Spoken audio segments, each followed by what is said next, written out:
Well, thanks for reaching out, Ray. It's nice to meet you. I was just thinking, I don't know many Rays. It's not like a super common, not a super common name in the UK anymore. It used to be, but so it's nice to chat to a Ray. Cool. Well, likewise. I mean, I don't think I've really met many people named Simon. So I mean, Simon's also a rare name in Canada. So. Oh, okay. Well. Yeah. A rarity. A rarity, exactly. Cool.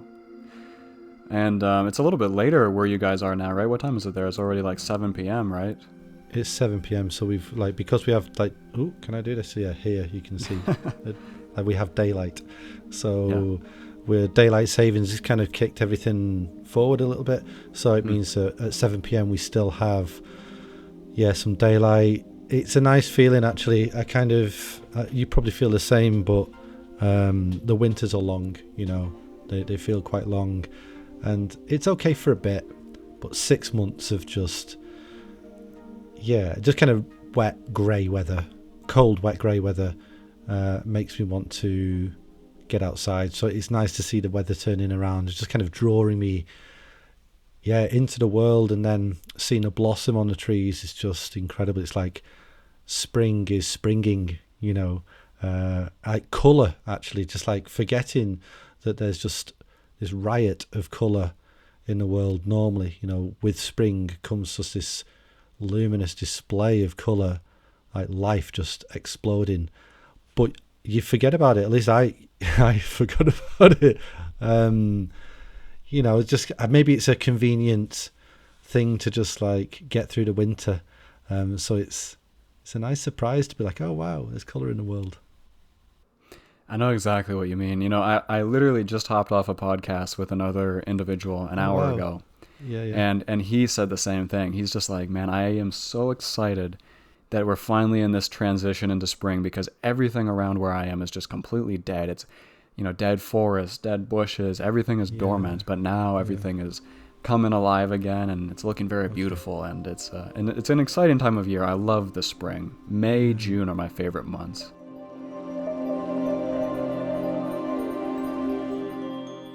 Oh yeah.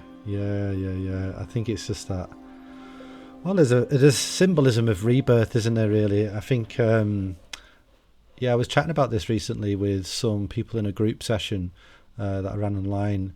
Which it's feeling into these natural patterns, these natural movements of season that they're entirely based around the cosmos. Ultimately, it's entirely based around our position around the sun, and our rotation and our angle against the sun's light.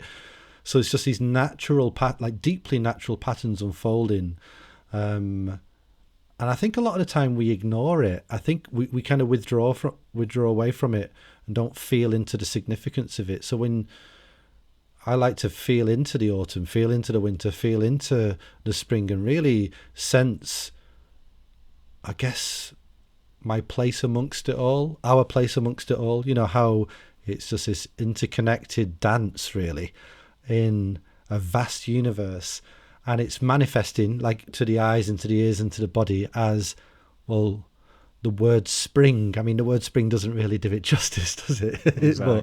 But just like moving this transition phase of lifing again, going from well-needed rest and dormancy into absolutely crucial relationship, like everything coming into relationship with everything itself so that life can continue to perpetuate. It's magical when you start feeling into it, and then when you feel it coming alive in your own body as well, you just like you just said, in May, you start feeling your own movements, your own internal rhythms waking up, wanting to be active and engage in the world. It's like, oh wow, we are a force of nature actually, as opposed to just these characters with storylines. We're way more than that. I didn't really get into the great outdoors until the beginning of the pandemic. And up until that point, everything I did was inside. I was sort of getting into computer programming at that time. I would go to the gym indoors. I was a huge weightlifter. So basically my two places were either here at the computer or inside at the gym lifting weights. And I would just sort of bounce back between the two. And I would never really spend too much time outdoors. So the seasons would come and they would leave, and I wouldn't really pay attention to it. It wouldn't really mean anything to me. And then COVID happened, and I didn't lose my job, but it was put on hold. So I was forced to just sort of occupy my time with different things. And because the gyms had shut down, I picked up cycling. So I got into long distance bike touring and all that, and I really spent a countless amount of hours outside of the beginning of the pandemic, and it's continued on until this day. And now that I've spent the last 4 years really spending at least 1 or at least sometimes even 2 or 3 hours outside every day, I'm either walking my dog or I'm out on a bike trip or I'm even just sitting in the garden outside. I spend significant time outside compared to any other time in my life. And when you do that on a daily basis all year long, you really have a true sense of connection with the great outdoors, especially here in Canada. And I'm sure it's the same in the UK because we're way up there. We feel it. Kind of. Yeah, I mean, you guys have a wilderness which is vast in proportion to the UK. We have some nice spots, very beautiful places, but you can kind of tell, certainly in England, it's different in Scotland, you've got a lot more, but certainly in England, you're never really more than 50 miles in a radius from some kind of significant civilization. So even if you go into the Lake Districts, maybe in the very, very north of the UK, north of England, but actually, it's not wilderness as such, which is very different to Canada.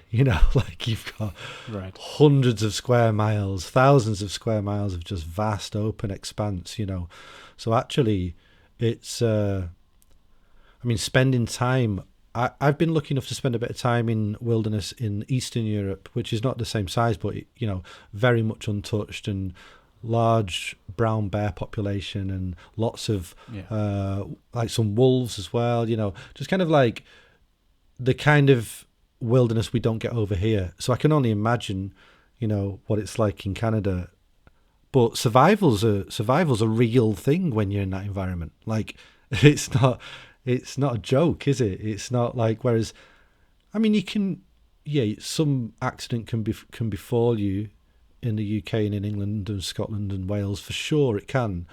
But actually, it doesn't take long of going into the wilderness in one of these vast expanses that you've really got to consider, how do I survive? How do I live in this environment? And as much as you can feel into the natural tools that we've got, the natural senses and rhythms that we've got, actually education goes quite a long way as well. You kind of need to know what you're doing. Eat the wrong thing and you are dead instantly, aren't you? So it's fascinating. I know exactly what you mean. I've spoken with a few people on this podcast who are, they dip their toes into bushcrafting a little bit, right? So they sort of hunt and gather for their own food as a bit of a hobby.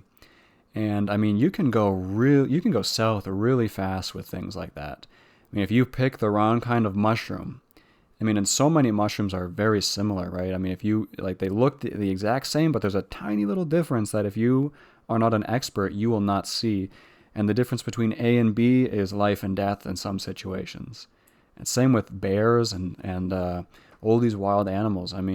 Even geese. You would never think that geese would be a threat, but if they bunch up on you. Yeah, man. Yeah. I've had enough run-ins with geese to realise. I don't go around like antagonising geese or anything like that. But, geese are, they're incredibly protective of the family, and they have these, certainly in the, we have like Canada geese actually in the UK, believe it or not, and quite a lot of them. But yeah, they're really protective, and they flock in packs, don't they? So flocks you could say, but they're like entire family, and it's all interconnected, all protecting each other and protecting the young, especially around springtime. So like at a golf course near where I used to live, it's obviously full of grain and really rich for food. So around this time of year, you'll get maybe 70 or 80 geese, probably 50% of them are youngsters, all just moving together. and you get too close, you step out of line, and they will tell you, and they'll come after you. So it's just like, wow, yeah, yeah, yeah. So, and that's just at a golf course, So imagine, imagine being in that environment, totally in their environment. And that's, well, it's interesting saying their environment, because it isn't. It's all of our natural world, isn't it? It's where we belong as much as any other species or plant species, but we forgot how to do it. Like, we've just kind of eradicated the memory from our collective consciousness, apart from some pockets of people. But it used to be that it was integral to every human to know pretty much every aspect of nature, not just to survive, but to thrive as well, and to tend to loss, sorrow, pain, heartache, build families, build connections. All of that was a natural rhythm, that we had it. And what's really interesting, kind of doing what I do now is, I'm guessing you've come across some of the videos that I've put out online, and talking. So if some people haven't, it's interesting, isn't it? Because you could loosely say it's about awakening. Well, a lot of people might be thinking, well, what is that? Like, I don't really get what that is. So I'm not necessarily going to go into what that is. It's not difficult, but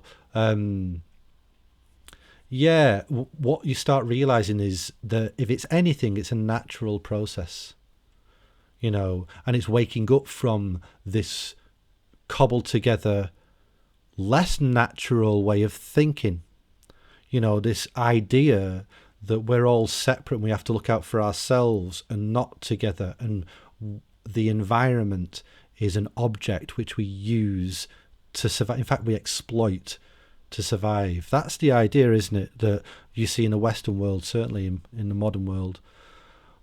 But with that, we've forgotten the natural, deeply embedded human knowledge of connection and survival and kindness and nervous system regulation and collaboration and balance. And balance, specifically balance, like if you were a tribe exploiting your local dwellings and all the natural resources, you'd kill yourself, basically. So because there's been nothing left, you just exploit it all. So this is why we were nomadic, because we would then naturally tend and use the resources where we were, and we'd move along, and we'd form some kind of balance with the environment. But I mean, it's very different to the modern life that most of us lead, isn't it? I feel like a lot of that has to do with the fact that people now take a certain amount of things for granted, like that they will always have. And it would be the fundamentals of life: food, shelter, water, family, even, you could add into that. People just go, well, if I keep working, I will always have food, shelter, water, and family. I'll add family as a bonus onto that.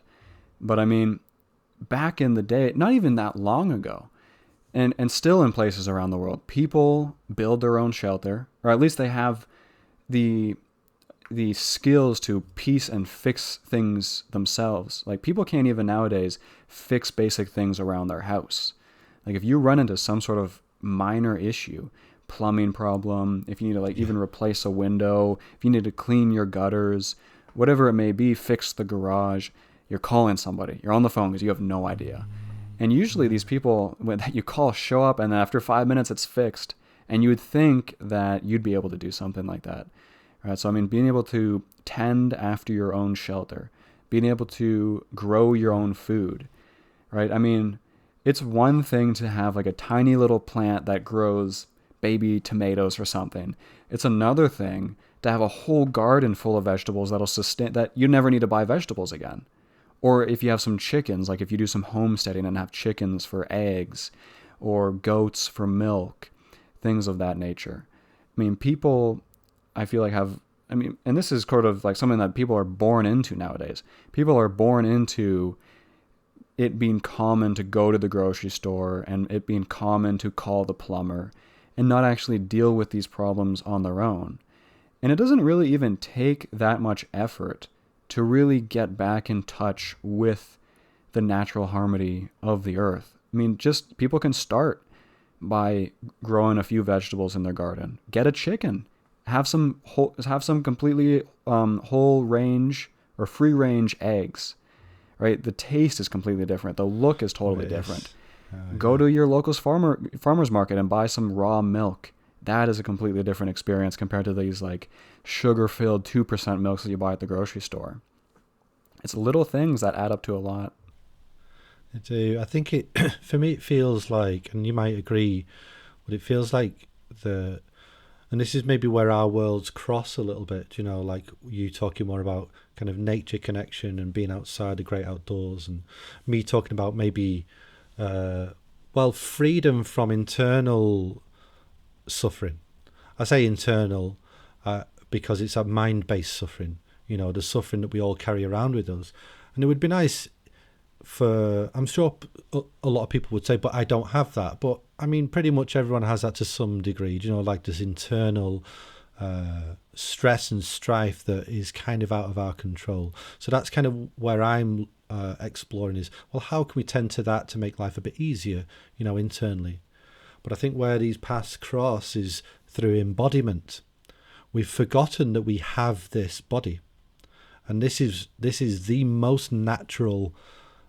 Well, it is nature. It's the most natural thing in the world, and it is what connects us to the world naturally, and it does it like that, instantly. It's always doing it all of the time. If you think about the nature of the human being as an organism, we're incredibly sensitive compared to a lot of other animals, actually.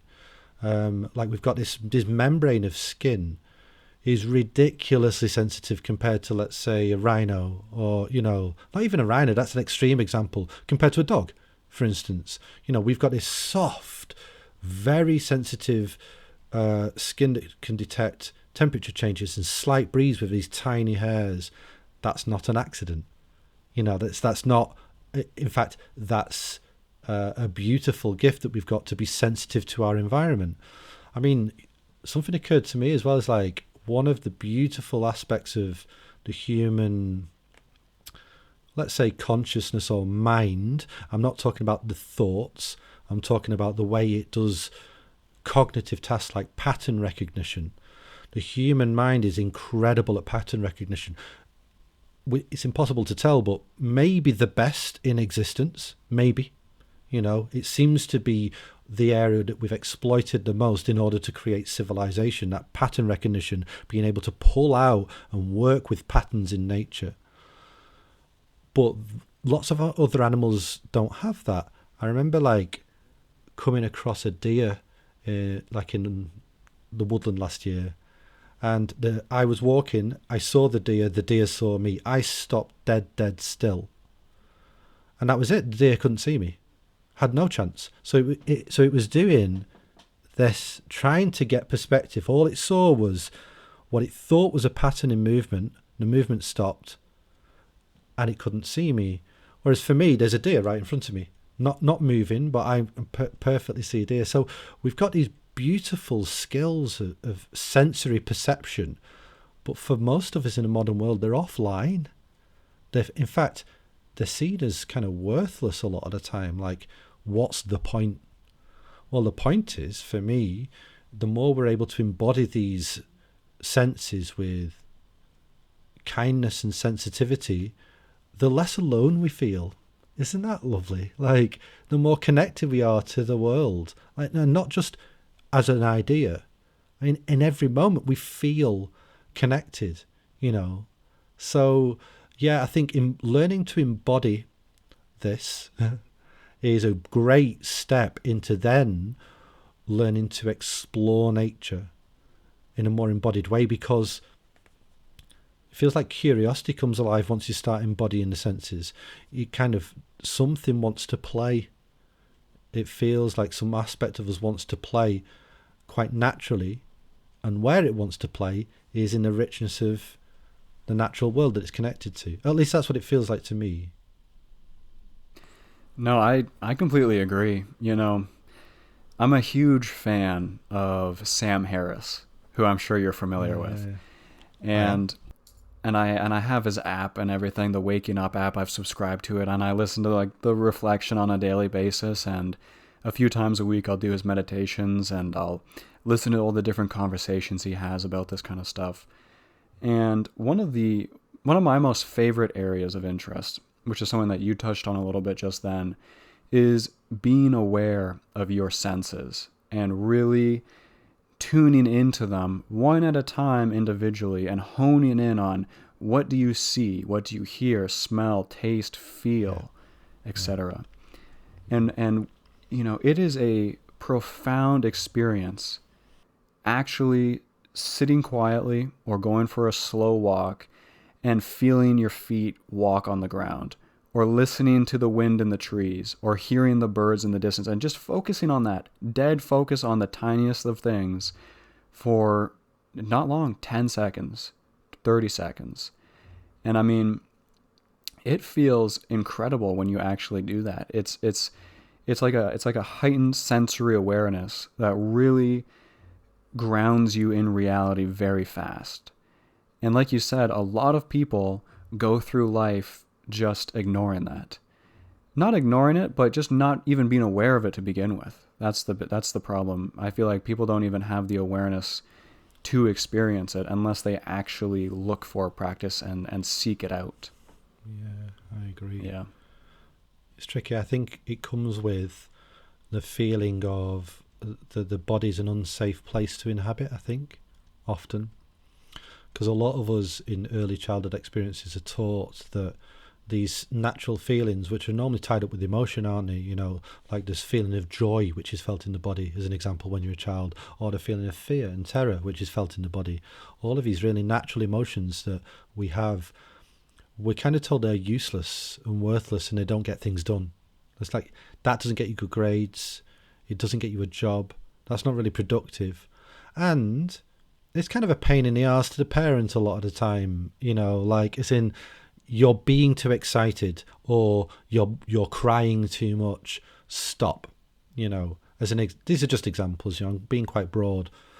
But if they're the messages we're receiving at the earliest stages, it's quite natural that that sensitivity is going to just desensitize. And the difficulty is there's nowhere to go really, because we're always here. The body's online all the time. We're always embodied in this moment, whether we know it or not. That is what's going on. And it's happening right now. Look, we can feel it. I can see you. I feel my hands. This is it. But there's nowhere to go, is there? So if someone's saying, no, don't go there when you're feeling these emotions, where do you go? Well, you go into the mind. You go into the thought space, because that's all there is left, isn't it, really? But if you spend all your time early in life in the thought space, then a weird little thing happens at some point where you believe you're that and you forget about all of this. It starts quite naturally and quite innocently, like go into the imagination, go into the thought, try and control life through thought and imagination, selfing and othering, planning, organising. Then at some point we forget that there's an embodied rich reality of sensory experience, and we just sit here all the time. I'm pointing to it's not here, is it? It's not anywhere really. Exactly, yeah. But we just spend our time locked in thought, and I say locked because it feels like that, doesn't it? It might not necessarily feel like that when you're inside it. There's just nowhere else to look. There's only thought. There's only the character doing stuff, going in a direction, going in another direction, thinking about one thing, thinking about the other. When you start to feel like when a gap opens up for somehow, and a bit like you said before, maybe you're in the woods and just the sense of your feet on the floor and the sunlight streaming through the trees and the sound of the bird like chirping, it just cuts straight through all of that. And then you just go, oh, what is this feeling? Like this rich embodied awareness pops up. So once you start to feel that in your life, you start to realize, oh, this mechanism of mind, this thinking mechanism of mind, if I believe that's all I am, then I'm bound to struggle. And I'm living, I would say, half a life. actually, because half of the experience of life, if not more than half the experience of life, is being negated, isn't it? I mean, I agree wholly. Something that really interests me is going back to Sam Harris. I'm gonna bring him up a little bit during Okay, this conversation because that's cool.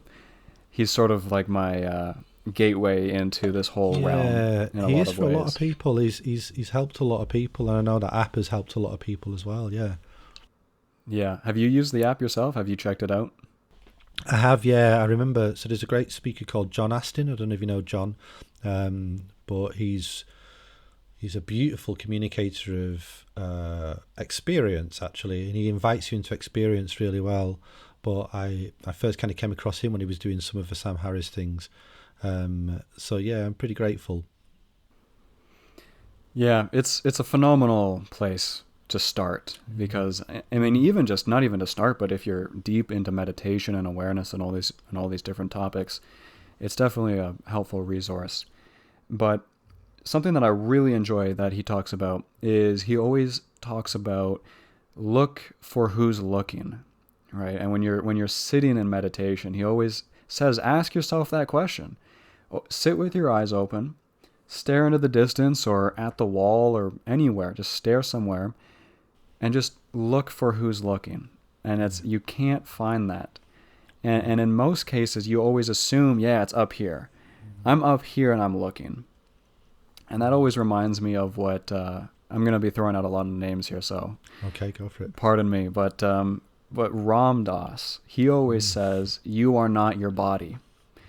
Mm. And then these two worlds, not worlds, but these two ideas really collide together and begin to make a lot of sense when you realize that.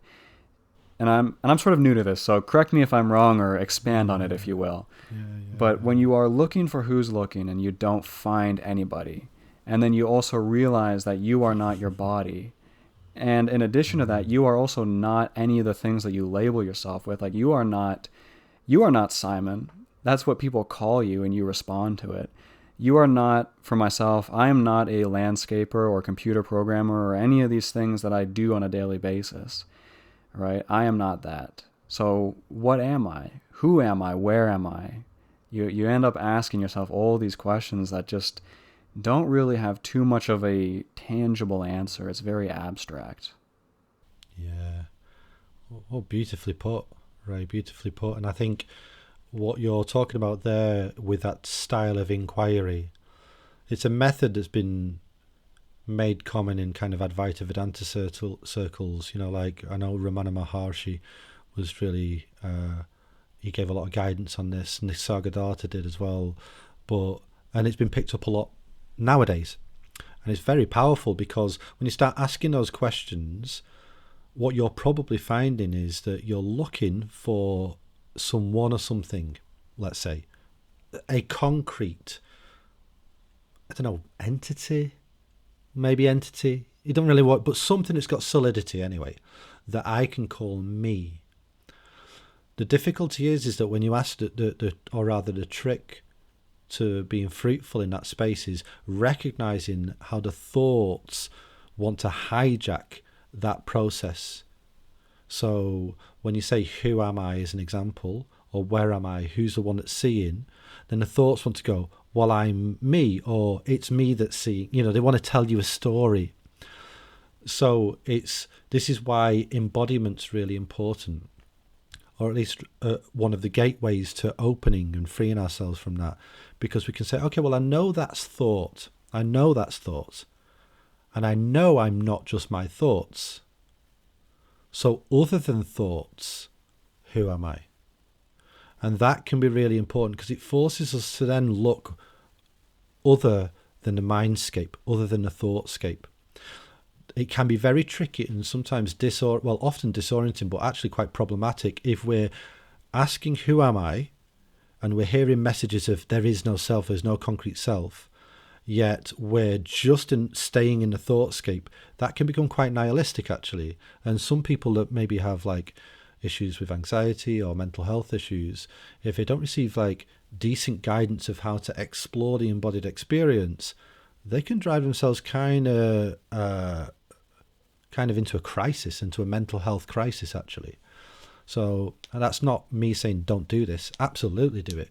This is our birthright to explore our own consciousness. That's the one thing that we've got, isn't it? But if you're just hearing the message, ask loads of questions, well, that doesn't feel like enough guidance, really, because actually what we're doing is recognizing that the thoughtscape is only so thick. It can only do so much. And when those questions cause that mechanism to fall over, where else can we look? And the invitation is to look into what else is available. So you can do it in your experience right now. It's very easy. I think a lot of people think that these kind of questions are really lofty, like really deep spiritual questions. But it's not that hard, is it? Other than thought, what's here right now? And you just feel into your experience. And you notice that the feeling of your hands on your knees it doesn't have a label, really. It doesn't have a descriptor. It's not concrete. It seems to be changing as I talk, which is weird. And is it hot? Okay, well, what's hot? Other than the label hot, what's hot? So then it just invites you to sense the experience.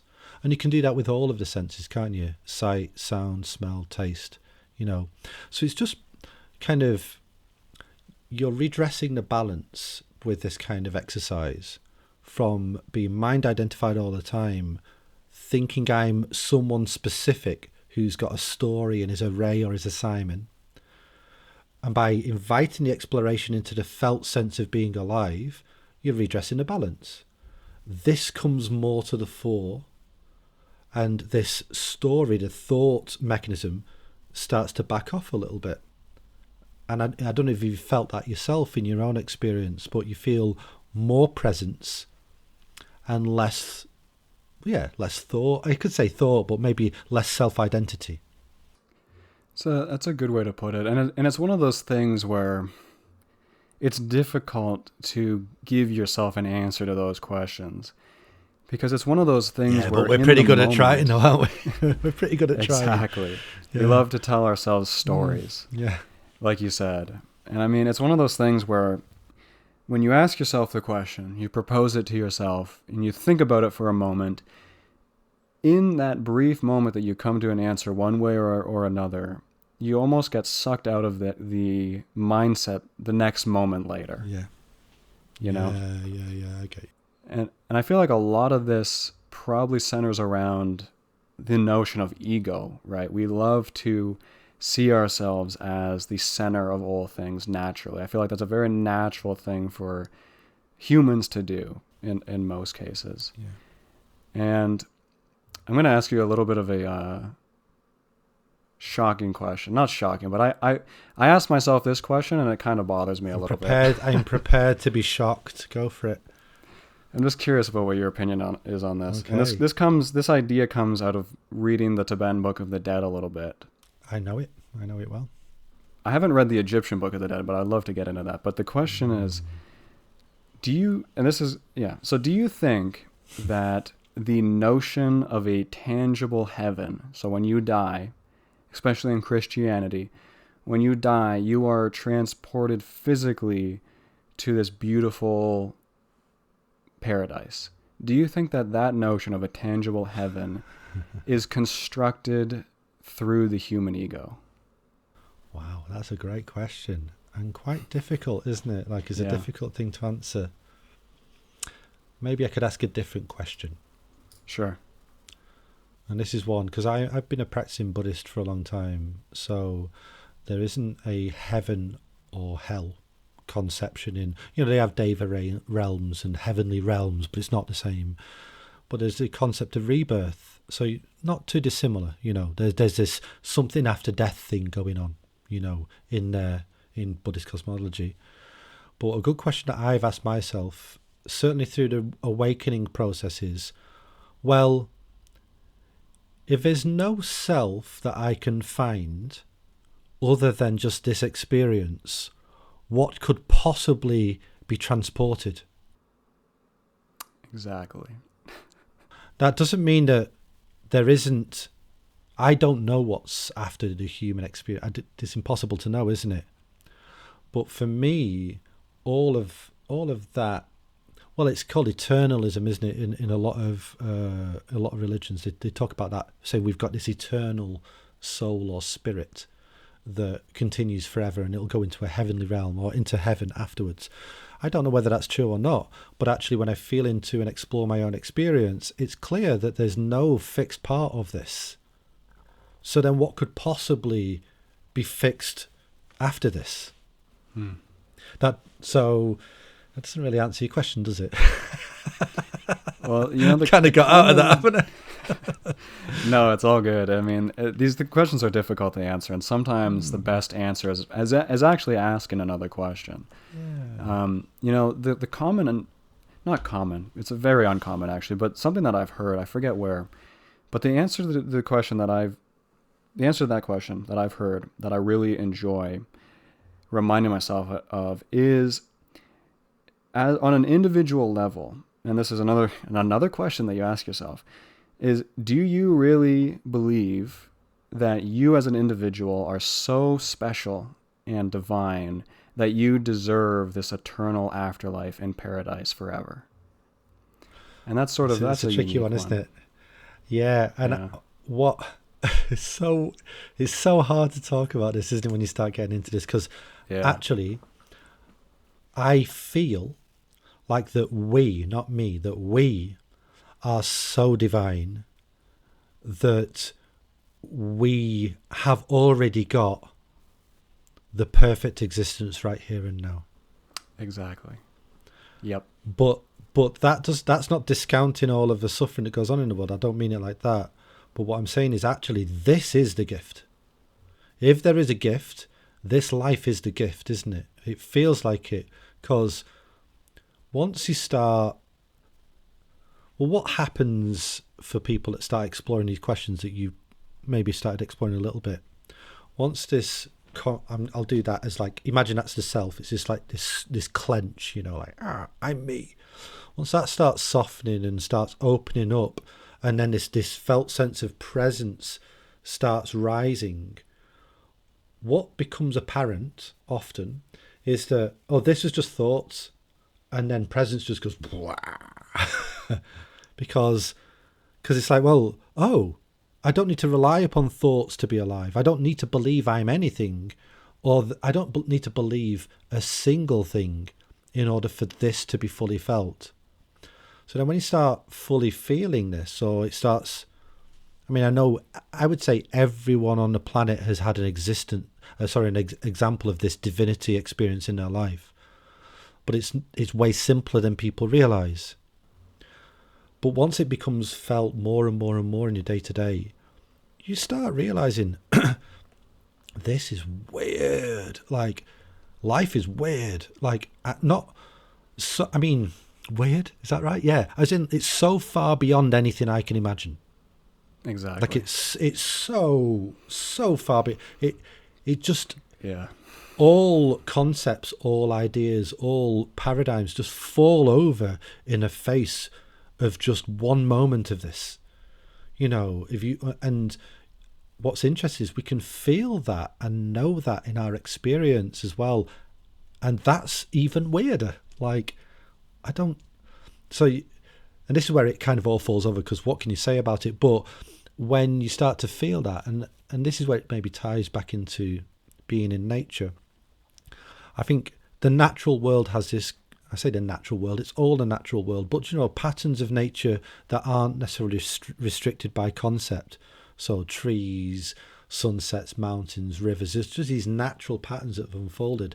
They've never been restricted by selves and others and profits and loss, life and death, all of these concepts. That's just not there. It's not in there. It's a purely mind-created thing. So when you spend time in nature, you start, in my experience, feeling that part of yourself coming alive, and you'll have these experiences where they are indescribable, mind-blowing, and the simplest thing.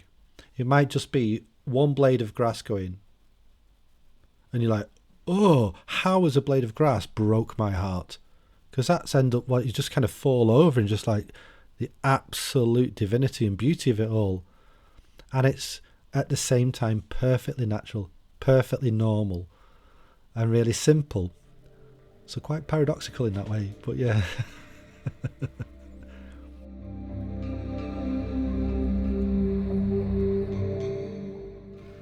I need to ask this question. I need to get this off my chest. Go for it. Do you have experience with psychedelics? Yeah. Yeah, I've had some interesting experiences. I probably won't talk about those experiences so much, not because there's anything wrong with them, but I think what happens on a path of awakening, if people are into it, waking up from being fully mind identified into a more connected, embodied, spontaneous way of living, you start recognizing that experiences are 10 a penny ultimately. So there's nothing wrong with them. They're good and they're bad. They're the most trippy, weird, deep, insightful ones, and the most boring, the most annoying ones as well. Like it's all of those. But they're all of the same nature. All of them. They arise and they cease. They come and they go. They cannot be relied upon for any lasting happiness. And that's really what the path of awakening is pointing you to. And actually that's the wisdom of the mushroom. What it's pointing you to do is actually what you do matters in the world, but you're not going to get a concrete happiness out of doing the right thing. You do a thing and it's gone. It's just gone. Yet it does have a consequence, and it has impacts and ripples in reality, doesn't it? Like you said, if you see the relationship between you and your father and all the times that you were kind of like a brattish little kid and didn't respect him, or maybe the flip side, you see all the times that your father maybe like verbally or physically abused you, as an example, seeing that as it is and noticing the impact of those actions is very fruitful for letting go of trying to get satisfaction from stuff. Do you know what I mean? That doesn't mean we can't be satisfied in life, but we just don't need stuff and things. And I don't just mean material things, I mean phenomena, experiences, to be that way. And this is where we point to the concept of unconditional well-being as opposed to conditional well-being. So any well-being that I find that's upon the conditions aligning so that I feel good comes and goes. That doesn't mean I push the well-being away.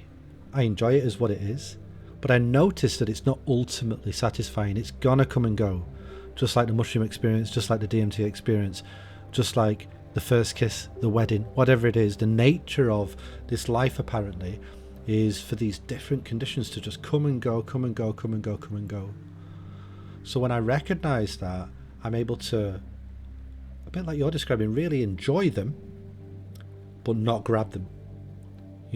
Really, because once we start grabbing those experiences, then I reify myself, I solidify myself, because it's only a me that can grab something else, isn't there? It only works if there's a me. If there's no me, like a no concrete self identity, who's the one doing the grabbing?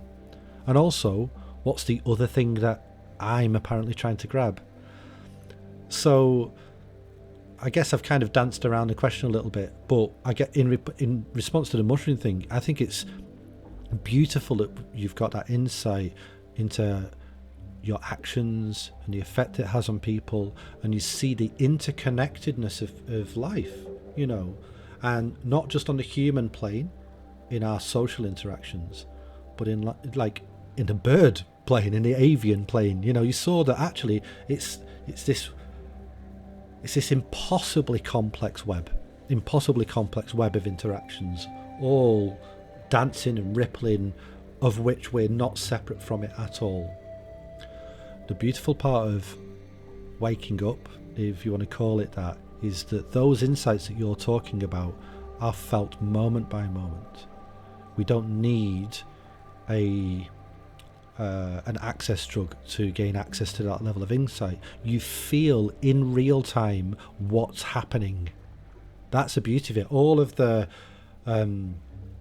interactions, like this interaction, all of the sensations, all of the emotions, all of the thoughts, it's fully embodied in the moment. So then I feel in my heart when I've hurt you. So let's say I say that cruel thing to you and I see that look on your face that indicates it cruel. It goes straight there for me. It's like, oh shit, I did that. I did that now.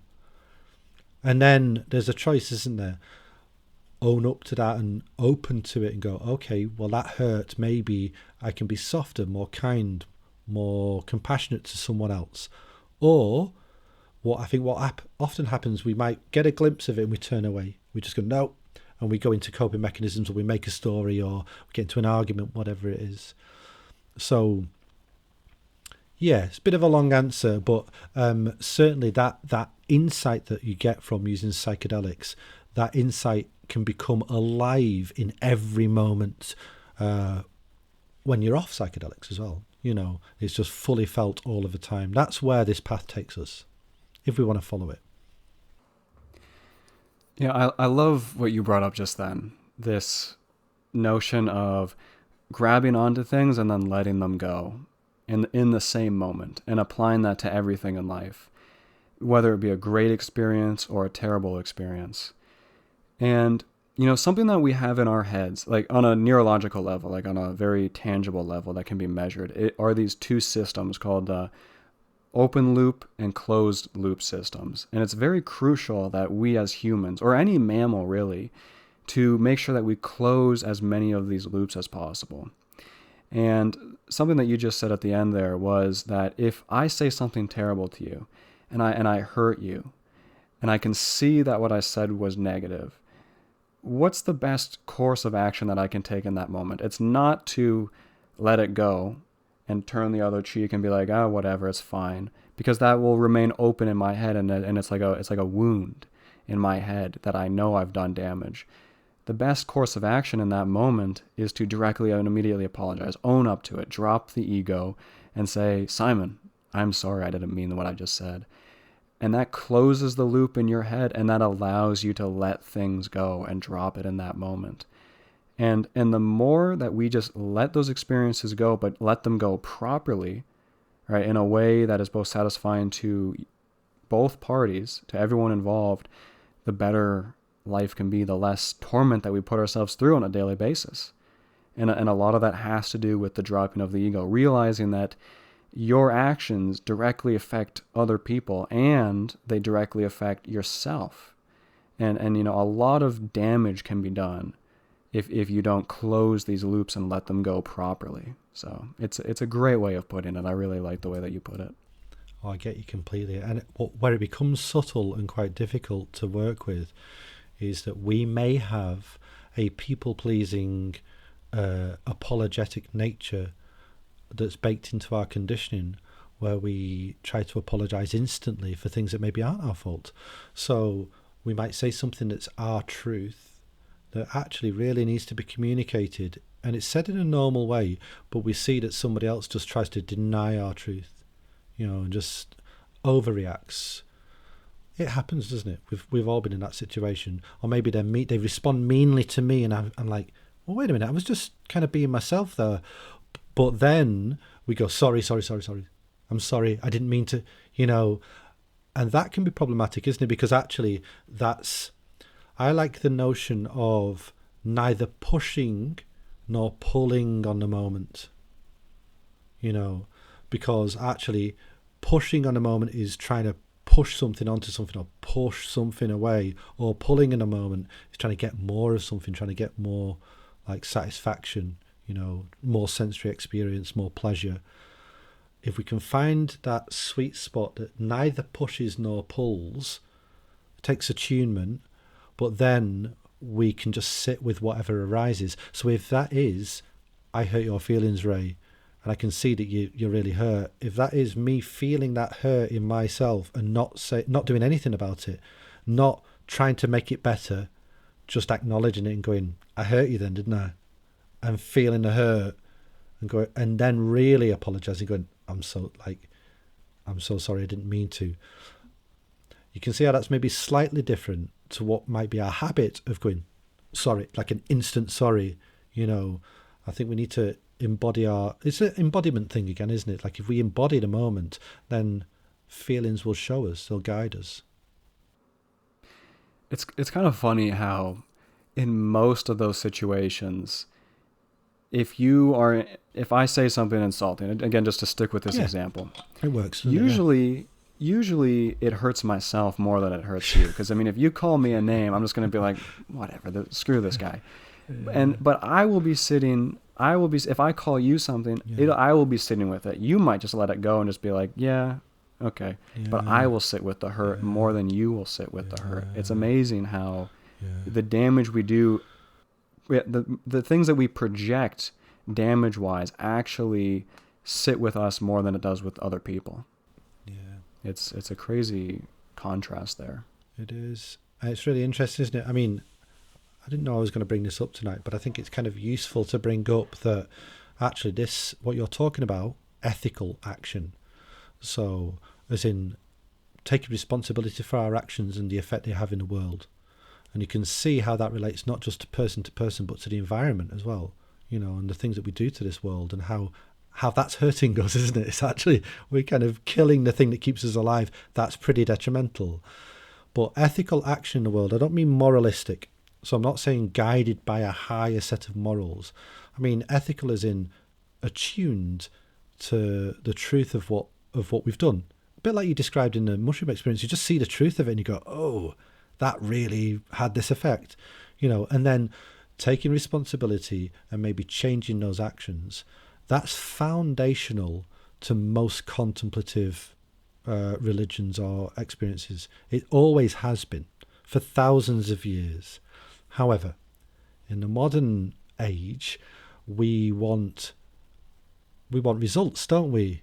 Because that's kind of hard. I need to work on that all the time and take responsibility for it, and there's no quick fix. What if I just get the most insightful pointer tools possible and try and get insta awakening and just bypass all that? And it happens. You see it in the world. You will have heard, and I know I have, you will have heard people that communicate clearly from a place of deep seeing, as in they've had some awakening experiences, but then you just look at their actions and you're like, whoa, this is intense. Like, you're saying these things, yet what you're doing is hurtful. Maybe you're lying. You may be continuing to lie quite a lot. Like, what kind of peace do we think we can find if we're engaged in these actions that hurt others? Because like you said, the mind won't let it go. It just won't. Like, if you want to sit peacefully in meditation, as an example, you want to go up a hill and sit under a tree and peacefully look out at the world without a thought or a care in the world. If you've been a jerk all week, how much peace do you think you're going to find? Like, exactly. It's just, if you've cheated on your partner and you work for a Fortune 500 company that's ripping off old people to make a profit, as an example, how much ease do you think is going to be available to you? But often people don't look at their actions nowadays. They think, oh, we can just skip to the wisdom part, get straight to the bit where I'm awake, I'm free, I'm a glorious light being. It's like, okay, well, yes, we can open our hearts and minds that way, but if we don't change our actions, well, it'll catch up with us. And we see examples of that in the world. I mean, there's a great saying that the only Zen that you find on the top of a mountain is the Zen you take with you. And it's like, I mean, that's it. And I know you'll have felt that in your own experience, that it's beautiful to connect in nature. But actually, like, I'm always with me, aren't I? I've always got this here. And so many times I've been in the natural world and kind of plagued by the things that maybe I could have done differently. So actually having really good ethics, I don't mean good as in what I think is good, just ethics that don't spread hate in the world, they can be really good for well-being and peace of mind and clarity and presence. Everything that you just said there reminds me a lot of the notion of the shadow self by Carl Jung, of course. Uh-huh. And, he introduced this concept of the shadow self, which is basically just representing the unconscious parts of our personality that we ignore on a daily basis. Yeah. And I've always found that the quickest way to stop ignoring them, well, there's multiple paths, but my initial encounter with not ignoring them was through psychedelics, of course. Yeah. You kind of it was just get your face pressed up against them, and then you're like, oh shit! I didn't even. It's like you didn't even see it, and then all of a sudden you're in a world of it. And you're like, ooh, yeah. No, it's exactly that.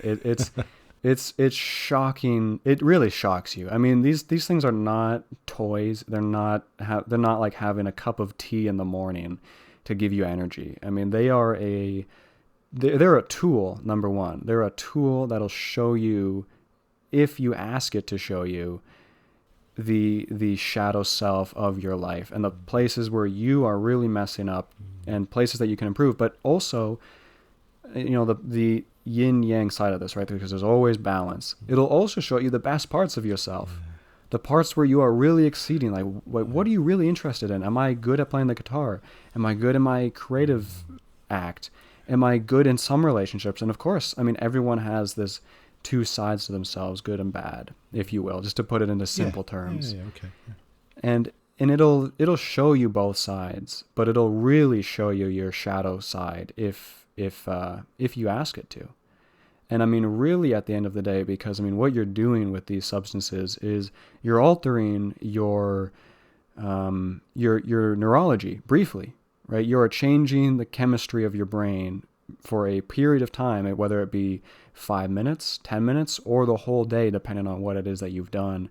You're altering your brain chemistry to really put at the forefront things that wouldn't otherwise be there without some sort of deep practice, whether it be intense breath work, intense meditation, intense journaling and self-awareness. And I mean, I feel like, for myself at least, the psychedelic experience has really opened up the doors into those other avenues. It's opened up the doors into, I'm able to get back into that same mindset so fast now, because now that I've had that extreme experience, I can sit in meditation and analyze myself to that same extreme, because I've already been there before in the past. So they're quite powerful stuff. It is. I think you pointed on the fact that actually the key is the practice outside of it, isn't it? So if you just have it as a one-off experience, then actually it can't really integrate, But if you have a consistent practice of contemplation, meditation, connecting with nature, then those things can really integrate. That what you've been shown can really sink into the deepest parts of us, and actually wisdom can come alive, like a deep embodied wisdom, where there's just... And the way it showed up in my life, it might be the same as yours, but the way it shows up in my life is that thing that I used to do, I just stopped doing. Or that situation that just triggered the shit out of me, it just doesn't trigger me anymore. And it's like, and you notice it all of a sudden, you're like, oh, 5 weeks ago, in this situation, I would have felt terrible. And now it's just totally okay. Like, what's going on? And that's the integration of those lessons, isn't it? Like, but I think that only happens with prolonged intention and practice. It doesn't have to be a specific practice, but we need to want our lives to change, don't we? If we just want to stay where we are and have the odd holiday in Mushroom Land, then that's exactly what we'll get. We'll get the odd holiday in Mushroom Land and come back to a life of, maybe some difficulty. Well, first of all, I couldn't agree more. I mean, you really, it must be a daily practice, or at least multiple time a week practice: meditation, journaling, breath work, some combination of those three ideally. You definitely need to integrate it into your life for it to actually have a substantial effect on your actions and your mindset. And like you said, I mean, I've encountered so many different little experiences in life that would have bothered me so much in the past, really would have stuck with me for days. And it would interrupt sleep and all this. And now when these things happen, I understand that it is just another experience in life to enjoy in a lot of ways, right? I mean, if someone is really irritating you, or if you're just frustrated at work, or you're stuck in traffic, or you're angry about some issue, or you got a giant bill in the mail or something, something that I've realized in those moments, one of the most helpful things to realize is that this feeling is simply another experience to add flavor to life in general. Absolutely. All it is just another flavoring to life. And you need to enjoy those moments. Oh, yeah. Because if you're able to enjoy these really bad moments, then the good moments are even greater. Right? I mean, the further you go down, I mean, again, it's the whole yin-yang principle on a very basic level. Right? The more troubled you are in some aspects of your life, the more joy you will experience in other aspects of your life. And it's this perfect balance act. And it goes back to what you were saying at the beginning of the conversation where, the universe really truly has your best intentions in mind at the end of the day. Yeah. It wants what's best for you. It's how it grows. The universe doesn't grow and expand by pushing you down and making your experience worse and not letting you grow and flourish. It's really got your best interest in mind. But, it kind of comes down to the individual level to seek out those opportunities for expansion and growth, and allowing it just to push you along this path of, enjoyment in a lot of ways. That might not be the right word, but you know what I mean. I do know what you mean. Yeah. Yeah. Because actually it becomes very little difference to any experience. It doesn't mean that all experiences are the same, but it's not like, oh, this is the bad part and this is the good part. It's like, oh, it's just this life in all of its colours and shades and tapestries and rainbow light and, and its juiciness and its dryness and, its hardness, its softness, all of that is just this life and it's what feels like infinite capacity to display or to create, to be experienced. Because when you really sink into the moment, this moment, that's all we've got, this now moment that's always here. Once you start embodying that, or not that we can't embody it, but once we're no longer completely distracted by the mechanism of mind and it's felt a lot more, the novelty of it, like the newness of the freshness of it, it's infinite. Like, it's wild. It's absolutely wild, actually, because you can just think the same apparent thing, me eating breakfast 2 days in a row, is infinitely different, and it will always be different. Every breakfast will always be different, but to the mind it's just breakfast, isn't it? It's just breakfast. Whereas to the bodily experience, you're just like, whoa, everything about this is not what that was yesterday. Like it's beautiful. It's beautiful.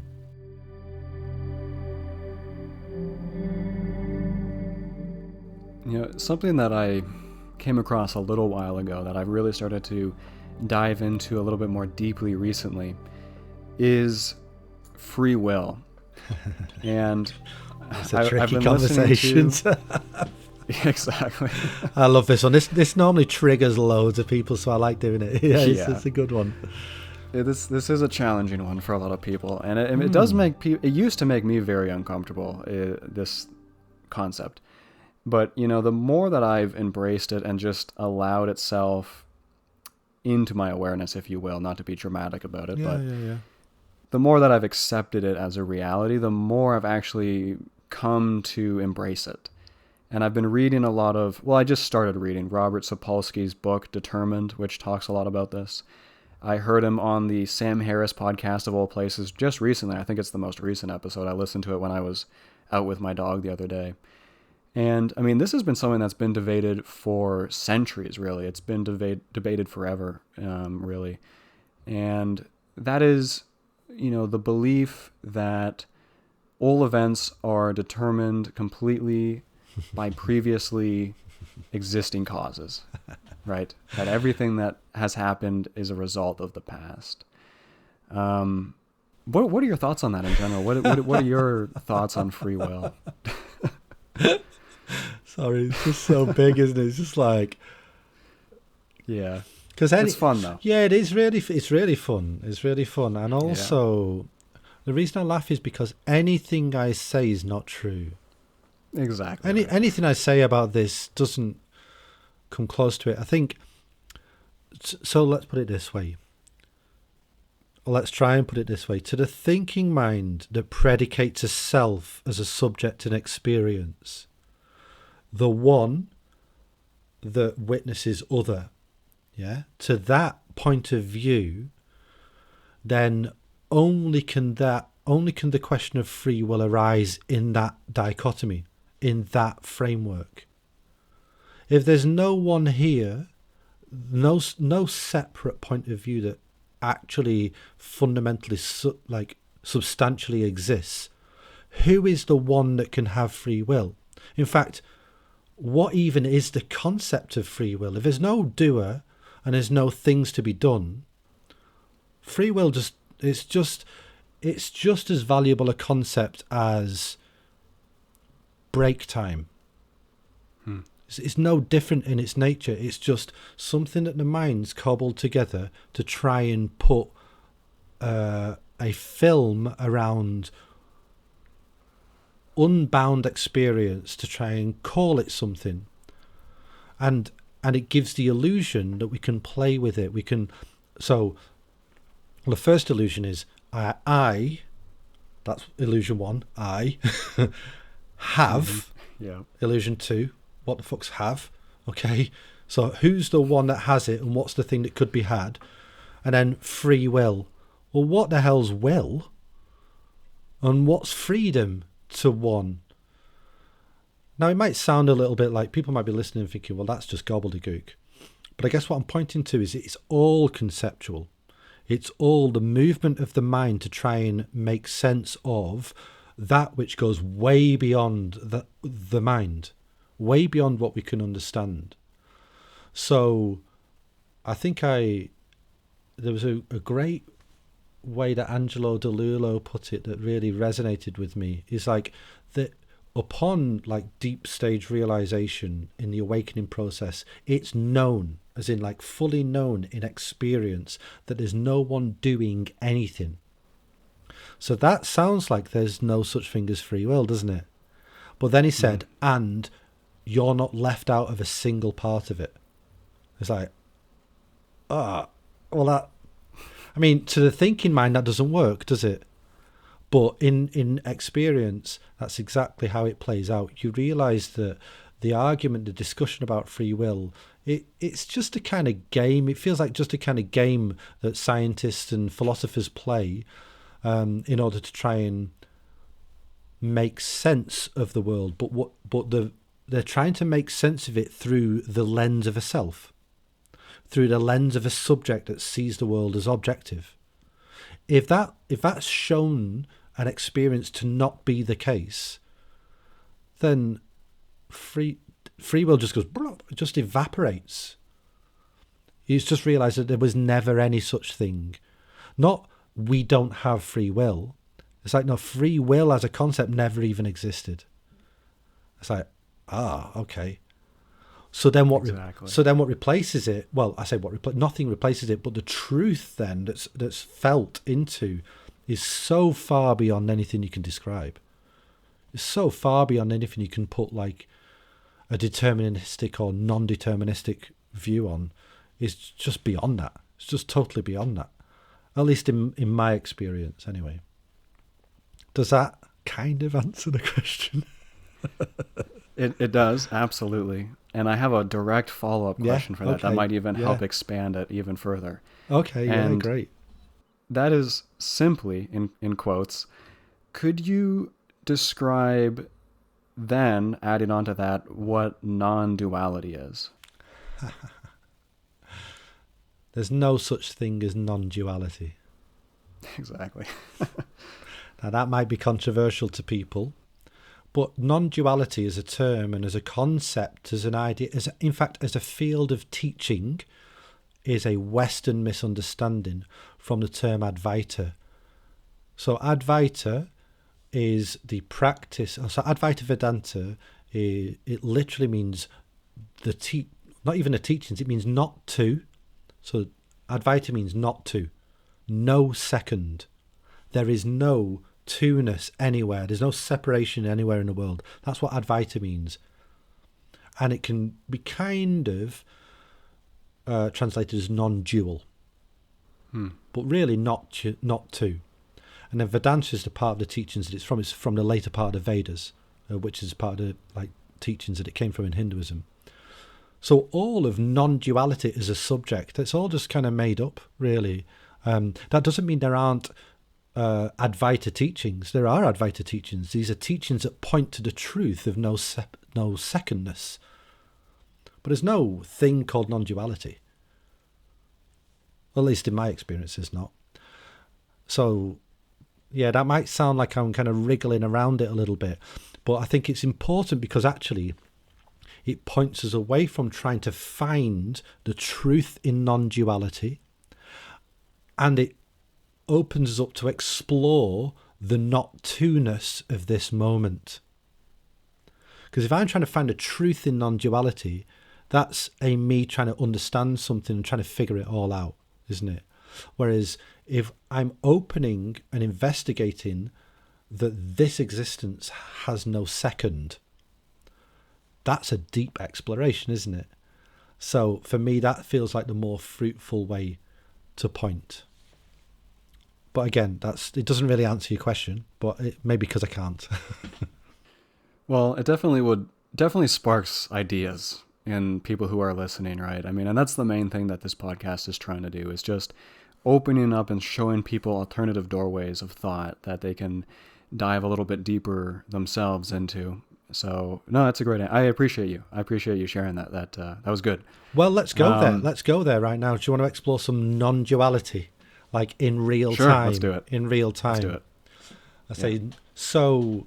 With that in mind, the alleged truth from these teachings that there is no second. There is no two. So people will boil that down to say there's no subject-object, but we can just go and say separation, no separateness. Okay, so you can keep your eyes open, you can close your eyes if you want, but just feel your hands. Just feel the sensation of your hands. You don't need to do anything with it. You can just feel like whatever it is.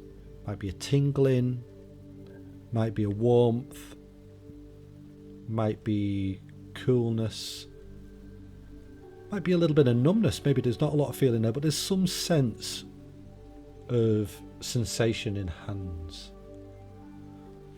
You don't need to change it. It's just naturally there. And it will unfold. It just unfolds naturally. So whilst keeping your attention in your hands, also open to the sensation of sound. So my voice, for instance, or the birds in the trees, the cars driving past. So feeling the hands, hearing the sounds naturally coming and going. Where is the separation between them? Can you find the separation between the sensation in the hands and the sounds arising and ceasing? There's an apparent distinction. We can feel that they've got their own flavour, haven't they? Like the feeling of the hands is not the sounds arising and ceasing, apparently. But I can't find any separation. I just can't find it. I don't have to work really hard. I just look, just open to it and go, oh, it's all here as this, unfolding with different textures. And you can then open up to all the other sense gates as well. Sight, smell, taste. We can taste is an amazing one. Taste is like fireworks exploding in your mouth often because it's so intense, isn't it? So you can feel the taste of the thing that you're tasting, like an apple or a piece of chocolate. Yet you can't tease it out as a solid thing in experience, and you can't really, at least in my experience, separate it from any of the rest of life. And the beautiful thing about this exploration is you don't have to concentrate either. This isn't meditation. It's just life living itself all of the time. Like all the time. It's always doing this. How beautiful. So that's really the pointer towards non-duality. Now, a lot of people would engage in that exercise will probably have narration, a lot of thought going on. That's natural. Thought is natural. It's not an enemy. It's natural. So if you can feel your hands and sense the thoughts, again, you can feel, well, where's the boundary there? I'm aware of both, whatever both means, but actually it's just here, isn't it? It's just here. So that for me feels like a natural way to explore the non-dual nature of experience. An easy one as well. It's quite easy, isn't it? Man, that was definitely a beautiful moment, that's for sure. I mean, I did not expect that to happen today at all. A little bit of a guided meditation, if you will, but that was nice. No, I appreciate you walking us through that. That was really good. I mean, could you find separation? I could find separation if I focused on them individually, but not if I focused on them at the same where was time. the separation? Exactly right. It's impossible to put into words, but I mean, I was sitting here with my eyes closed, and you were describing, feel your hands. So I was like, okay, I feel my hands. I was like this. I could feel my fingers interlocking and my thumbs pressed together. Yeah. And then I sort of felt the warmth of them in that position. And then you said, direct your attention to, what do you hear? So I heard my computer humming in the background, just over there to my left. And then if I was to separate those two, if I was to focus on just the computer, or if I was just to focus on just the hands, I can distinguish. Maybe that's a better word. I can distinguish between the two, but it's more, the separation part is a little bit more challenging. Yeah. It's more challenging to grasp that in a tangible way. Oh yeah. Well, I mean, it's completely intangible, isn't it? Because it's all just experience, like grasping onto experience. A bit exactly what we were talking about before. Grasping onto experience is a fool's game, because it's just you're trying to catch light beams ultimately, aren't you? It's very difficult to grab any experience. But what you're pointing out as well is the beautiful nature of attention. So this is why this attentive human awareness, which seems to have a different facet to it than maybe other animals, at least that we can see, this self-referential view. One of the things that it can do, it can have this laser-like focus. It can strip everything back and just go, and then it can, in an instant, fall back out again, and it's all included. You can feel attention move into the object of attention. And it's beautiful, isn't it? And then, so that when that's needed, that's really useful. But at no point does the sensation of your hands don't disappear, for instance.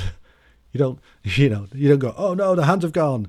They're still there, but the attention's able to kind of naturally go where it's needed to go and then rest again. And I think that feels more like the natural way in which we're probably built. I say built, not by anyone, but like as an organism, to use the thinking mind as a tool to make life easier, not as a reality to inhabit. We don't just stay there and live there. When it's functioning healthily, it's this beautiful tool of the intellect that comes alive when it's needed, and then it just stops. You don't need it when you're sat looking at a sunset, so it just stops. But then when you're making a cabinet, you need to do some planning, don't you? You need to do some measuring. You need to figure some shit out. So the mind comes back online. I was like the planning mind, the thinking mind comes back online, and then it drops again. Yeah, it's a very beautiful natural tool if we let it do its stuff.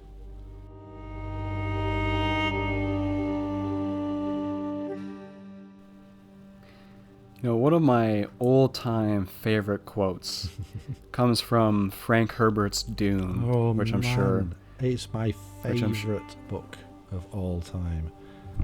I have got a copy, literally on hand. On hand. Oh, yeah. I this book is full of markings, highlights, markings, you name it, bookmarks. And you know, one of my favorite quotes is I think this is not from this book actually. I think it's from the second book in the series officially.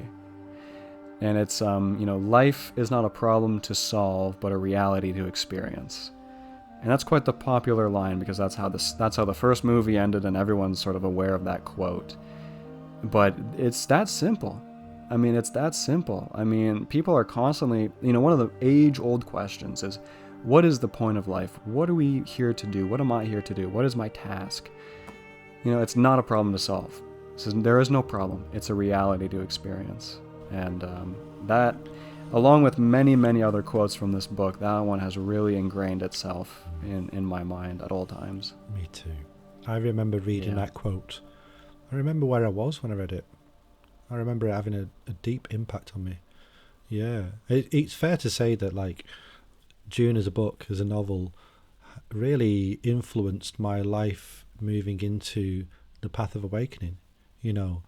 And so for anyone who's watched a movie, or the movies which are unbelievable, but they're movies, they're these spectacles, are beautiful, incredible spectacles. The book is like a whole world being described. It's like a universe, isn't it? Like, it's so rich. And what you had was someone in the 60s talking about climate disaster, which was very, very, very rare, and talking about ecosystems and balance and the natural world in great depth as well. And it's so well done. Like, that, as much as any other concept in the book, that really blew me away, because a bit like we were talking about right at the beginning, it's that sense of interconnectedness of all life and environment, ecosystem, universe. It's all just this indescribable happening all together, you know. And it's balanced, it's connected. So if you push things too far, for example the climate, as Frank Herbert describes, then you turn it into a desert world basically, and you kill all life. That's, there are consequences for that. And I love the fact that he talks about that, and then talks about, well, how life adapts even to those conditions. Life adapts and people come together, and through community, life thrives again. That's not all that it's about, but there's a big subtext in there about that, with regards to the Fremen people. So yeah, Dune's awesome. I feel very blessed having read the book before watching the movie. At the very beginning of the pandemic, like early 2020, I got into reading because I was kind of bored.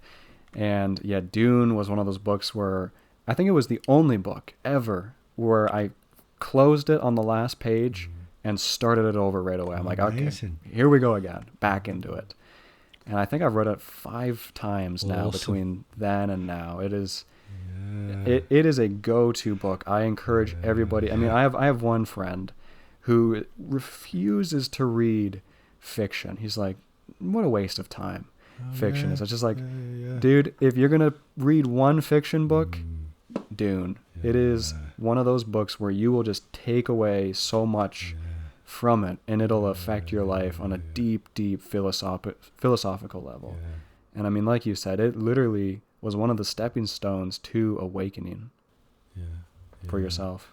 It was. Oh yeah, without a doubt. Like, hearing, oh God, we could talk about Dune for the next hour, so I'm not going to do that. But like, hearing about the Bene Gesserit's Prana Bindu training for the first, like, that concept of again, total embodiment, that through their meditative and contemplative practices of mindful exercise, they were able to have complete control of their body's reactions, and not just reactions, just like their body in total. So turn their body into this subtle weapon, essentially, that could, and even through the voice, just through the tone of voice, control other people on a subliminal level.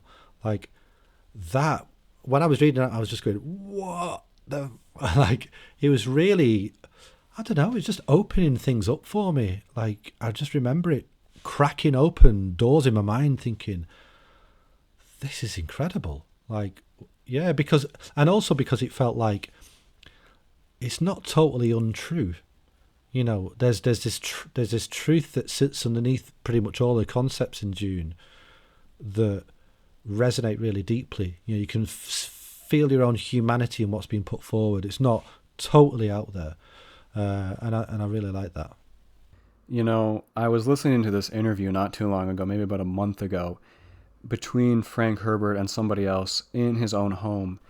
And he mentioned that the interviewer asked him to describe what the voice is. I mean, because it just seemed like one of those concepts in the book that just seemed like right up there with the Force in Star Wars. Like, it's like this intangible it thing. kind of feels like that in the movies a bit. It feels like witchcraft, doesn't it? But it's just not witchcraft, ultimately. Although it's seen as that, isn't it, by those that don't know? Well, the deeper reality of it and the idea for Frank Herbert came from the fact that in real life, and you see it everywhere, again, it's one of those things where once you're aware of it, you sort of spiral off down this rabbit hole, is that the voice does control everything. And those who know how to wield the voice, wield speech and language properly, do have control over other people. Not to the same level as like the way that it's portrayed in the movie, obviously, but the same concept is if you are really silver-tongued and you really know how to craft your words and be very crafty, you can control anybody with the voice, and that's where the notion came from. And once I heard that, I was like, that makes so much sense. Yeah, it's amazing. Yeah, it's fantastic. You might have noticed me eating sweeties along the way. I'm not a sweet addict. I have a sore throat, so I'm trying to keep. That's what I assumed. Yeah, because I'm talking a lot. I want to kind of keep it going till the end of the podcast. So, yeah, it's interesting when you talk about the voice and actually communication. Let's just say communication, which is, well, it's a big subject to talk about. But you and I, we're involved in communication or in a public sphere now, aren't we? To varying degrees. We are communicating. We're communicating digitally in the world, and also in a world, in a weird way, in a world where we don't have feedback, the instant feedback that humans normally have. It's like the same amount of feedback as a letter, really, isn't it? Ultimately, like. And yet, still, somehow, we're able to communicate something. I know I've experienced it, with the things that I do. The thing that's in my heart, or that's embodied, that authentically wants to be expressed, it resonates on a level with other people across the world sometimes, like on the other side of the world, just through hearing my voice on a remote recording. That thing that wanted to be communicated somehow gets across. It does have this human energy, I don't know what you call it, this energy to it. And it's really humbling, actually. I found it really humbling for me, because that's kind of what I wanted to do to begin with, is to just share some of my experiences and help people. Because if you are into, awakening or looking into your own mind, or, this kind of path, it's dead hard. It's really difficult. Like, it's confusing as hell. So many voices out there. And actually having someone, for me, it felt like, well, having someone just say, yeah, this is hard and I get you. Like, and it's okay if it's confusing. And just being really clear. Just trying to be not shrouded in concepts and weird non-dual language, just be really simple and clear. There's a scientist called Brian Cox. Do you know Brian Cox? So he's an English scientist who came to fame by doing some universe type TV shows, like this is what the universe is. He used to be a particle physicist at a Large Hadron Collider, but he's an incredible communicator. And I listened to an interview with him, and somebody said to him, how is it you come up with a way in which to communicate these complex issues about the beginning of the universe, let's say, so that people, he's really famous in the UK because it's like a family show. It's so easy for people to get into. And he just said, I remember how hard it was for me to understand it. And I thought, what would I have wanted to have heard looking back? How would I, looking back for make it easier, how would I have wanted it to be communicated? I'm thinking, well, that's it, isn't it? For me, that feels like it, because actually, if we put it in just the most heartfelt, simplest communication that doesn't try to make me look a certain way, try to make you do a certain thing, it's just a really simple, authentic expression. I think people really resonate with that. And it's definitely been my experience listening to others. Ram Dass is a great example. He was just, it was no bullshit at all, just no bullshit, just this open-hearted reality, like a real human being talking from the heart, very simply, just powerful, so powerful. Just to build on that a little bit, would you mind sharing a bit about your personal practice and what you do on a daily basis or a weekly basis, however you view it? I can, yeah. I'm not sure how much use it would be. So I'm not being coy. It's just because at a certain stage, for me, things have changed a lot in the last 5 years. So, and that is definitely due to the practice of the last 20 years. So my personal practice in the past would be, I was a big meditator, really into consistent, long meditation settings. That doesn't mean it was the best thing for me. Often it wasn't. I would strive quite hard to meditate more, get deeper. That was something I had to work with quite a lot. This striving mind that wanted to be the best meditator. So that was something I had to work with quite a lot. But definitely being very close to the practice was very, very helpful.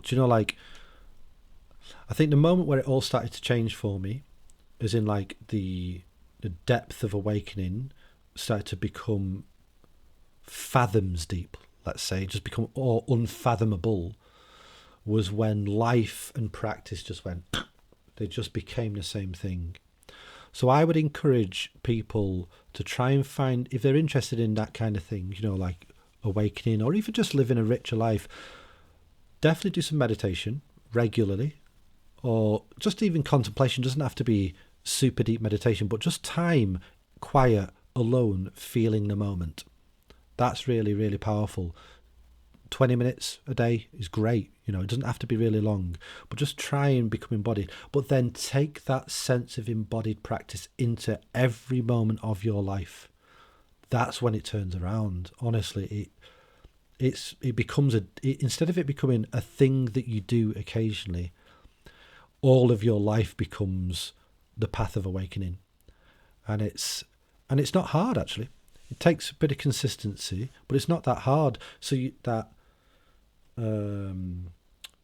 curiosity and availability and interest and sensitivity to the moment that you might have felt on the meditation cushion, bring that into your next conversation.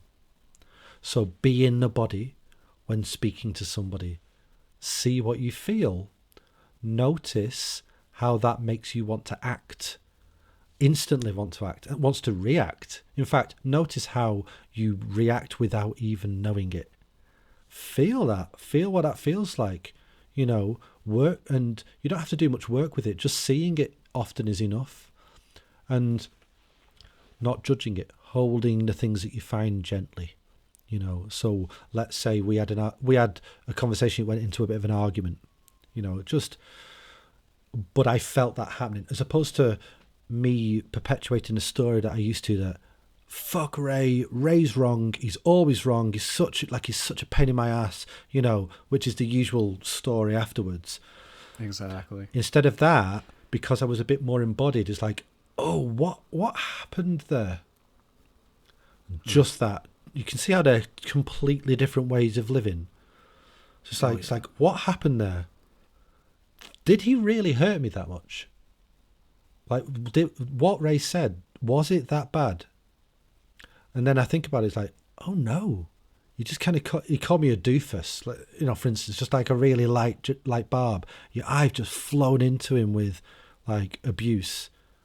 And then I can say, well, what's that touched on? What part of my conditioning and my experience has that triggered? And you just gently explore, knowing that it's nobody's fault. But once you start bringing that curiosity into your day-to-day life, the game changes. It all just changes. Like, it just becomes it becomes life. It's no longer I'm trying to wake up. It's just living life and waking up in life, you know.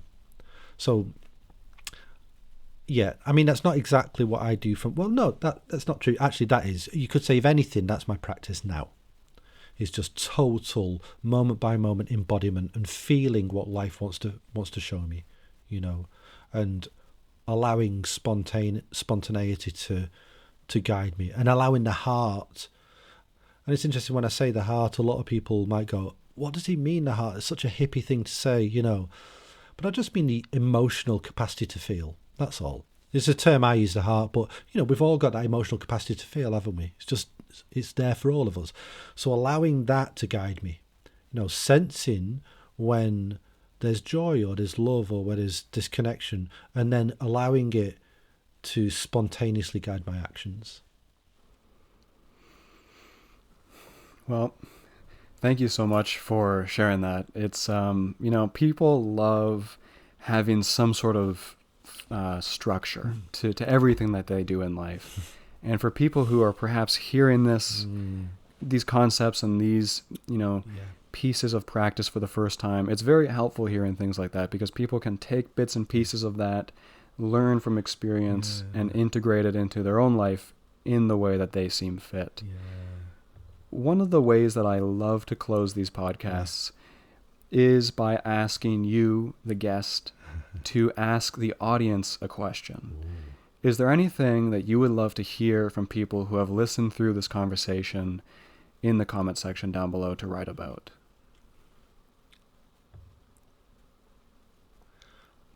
There's a couple of things. So one would be a question that I'd really like to hear people's view, like not views, but their kind of experiences of. And then the other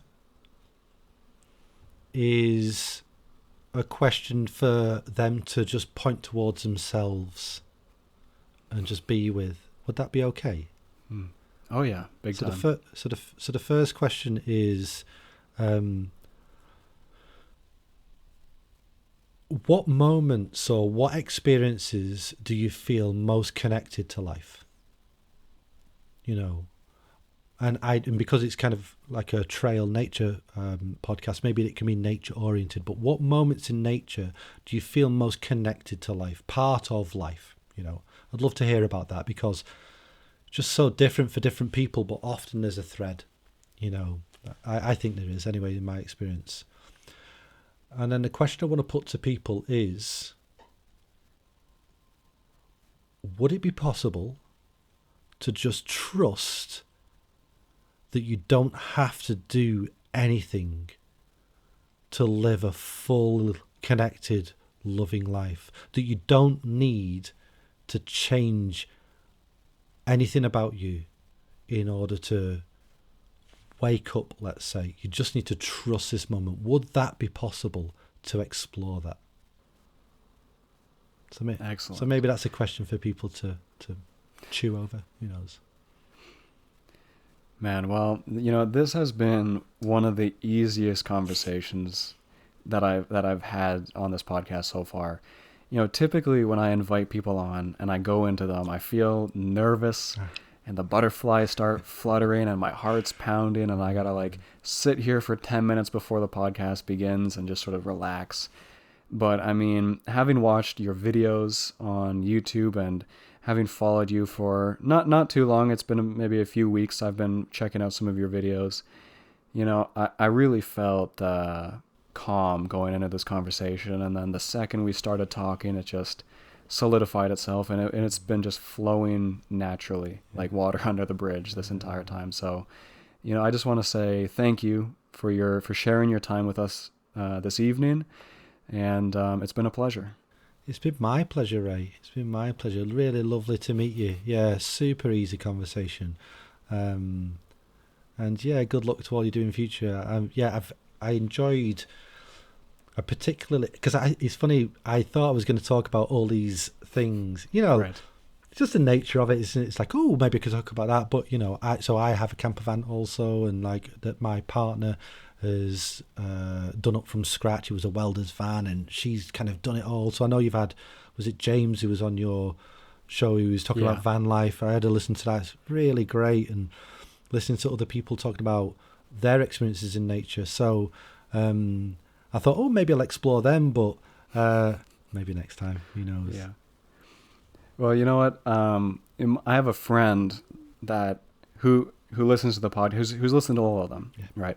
As good friends do. They indulge in your creative act. And one of the biggest pieces of feedback that he gave me was all the episodes seem to sort of float and hover around the same core set of topics. And he's just like, you're big into meditation and awareness and all these different things. So why don't you branch out a little bit and talk about those areas of interest as well. So I said, you know what, that's actually a great idea. And that's when I ran into your content, and I said, oh, Simon would be a great person to kick off this conversation with. Well, good for you for taking that step, because it's a difficult step to take, isn't it? You're stepping out of your comfort zone, aren't you? You know, because what you're doing is saying, oh, this is something that I personally do, and it's had a big impact on me. That's quite a vulnerable thing to do to the world, isn't it? So, yeah, good for you for doing that. I appreciate it. I appreciate you, man. I mean, you are more than welcome. I always invite people back on. Yeah. Perhaps we can do another one in the fall or around the holidays. Yeah. Well, I'm hoping to do some van exploration over the summer. So it'd be nice to have some kind of nature experiences that we could draw on. That'd be cool, wouldn't it?